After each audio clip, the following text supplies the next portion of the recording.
Saudara-saudariku terkasih, salam berkah dalam. Sudah kita memberi senyum hari ini, Senin 15 Januari 2024. Kita awali permenungan kita dengan tanda kemenangan Kristus dalam nama Bapa dan Putra dan Roh Kudus. Amin.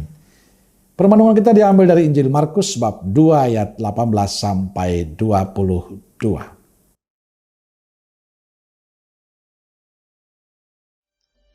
Pada suatu kali ketika murid-murid Yohanes dan orang-orang Farisi sedang berpuasa, datanglah orang-orang dan mengatakan kepada Yesus, "Mengapa murid-murid Yohanes dan murid-murid orang Farisi berpuasa, tetapi murid-muridmu tidak?"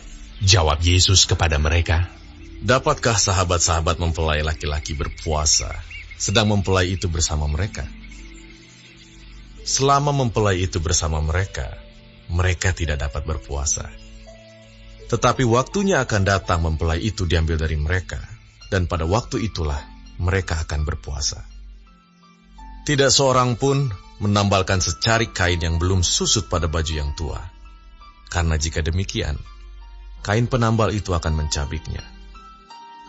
Yang baru mencabik yang tua, lalu makin besarlah koyaknya. Demikian juga tidak seorang pun mengisikan anggur yang baru ke dalam kantong kulit yang tua, karena jika demikian, anggur itu akan mengoyakkan kantong itu, sehingga anggur itu dan kantongnya dua-duanya terbuang. Tetapi anggur yang baru hendaknya disimpan dalam kantong yang baru pula." Saudaraku terkasih, Injil hari ini bicara tentang puasa. Orang-orang Farisi protes pada Yesus karena murid-murid Yohanes dan murid-murid orang Farisi berpuasa, tapi murid-murid Yesus tidak. Menanggapi keluhan dan protes orang Farisi, Yesus menjelaskan bahwa berpuasa itu bukanlah pada soal fisik lahiriah dan pemenuhan hukum semata. Berpuasa itu berkaitan dengan penyangkalan diri. Orang-orang Farisi berpuasa karena ada aturan, karena kewajiban yang harus mereka jalani. Dan itulah persoalannya. Sebab bukan itu yang diharapkan Tuhan. Puasa hendaknya dilakukan atas kesadaran diri, bukan karena keterpaksaan. Untuk itu Yesus menjelaskan tentang apa itu puasa. Yesus mengatakan hendaklah puasa dilakukan pada waktu yang tepat. Dan Yesus memberi contoh. Dapatkah sahabat-sahabat pengantin pria berpuasa selagi pengantin itu bersama mereka? Selama pengantin itu bersama mereka, mereka tidak akan berpuasa. Mengapa? Karena puasa biasanya dipahami sebagai simbol rasa duka dan penyangkalan diri. Bagaimana mereka bisa berpuasa atau berduka jika mereka sedang bersuka cita bersama sang mempelai? Puasa tidak boleh dijalani kalau hanya untuk diketahui orang. Inilah yang dilakukan orang-orang Farisi.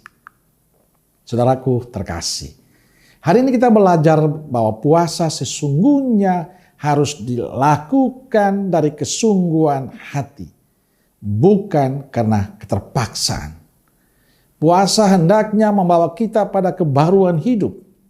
Puasa hendaknya mendekatkan diri kita kepada Tuhan. Kita tahu banyak orang yang memiliki niat, memiliki intensi khusus untuk berpuasa. Ada yang Senin, ada yang Kamis. Karena orang menyadari bukan soal makan dan minum, tapi soal kesadaran diri menjalani dengan kesungguhan hati. Karena ingin memperbaharui hidupnya, maka puasa kalau dijalankan dengan kesungguhan hati akan menjadi sukacita dan berkat bagi kita. Beda dengan orang-orang Farisi.